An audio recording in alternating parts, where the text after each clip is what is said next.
বলে বাচ্চা যখন উপযুক্ত বয়স হবে তখন সন্তানদেরকে তোমরা বিবাহ করাই দিবা।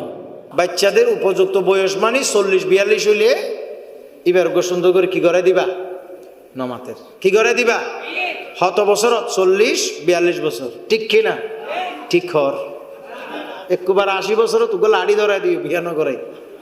একবারে 50 বছর হইলে অফু তার হতুম বিয়া করো, লাড়ি বেলয়া এলে ওকে লাড়ি ধরাই দিও। 40 বছরত বলে বিয়া, 40 বছর বিয়া করবি, 40 বছর হইবে ফুয়াশা লই না রাখব, খেলা খাইব, বলেন না ঠিক নেবে? ঠিক।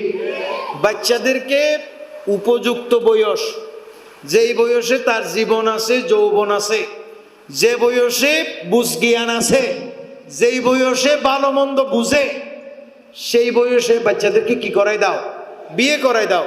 তো আমার নয় বলেন ফাইন বালাগা ওয়ালাম ইউজাউইজহু ফাআসাবা ইসমান বাআন বিইসমিহি, বলে কোন সন্তান বিয়ের উপযুক্ত হয়েছে কিন্তু বাবা মা তারে বিয়ে করাইল না, বলে বিয়ে না করার কারণে সে যদি কোনো জেনাহের গুনাহে লিপ্ত হয়, সে যদি কোনো গুনাহ করে, ওই গুনাহ সোজা তার অভিভাবকের উপরে, তার বাবার উপরে পতিত হবে।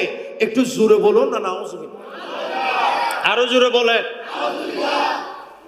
এই জন্য ইয়া হদুন হদে হদে কেন নিজের পায়ে নিজে তিও কেন তিতে হার ফাড়তি, ইতে হার ফাড়তি দে। এখন শুধু এই আমাদের অনেক পড়ালেখা করতে করতে সরকারি চাকরি খুঁজতে খুঁজতে 42-45 বছর বয়স,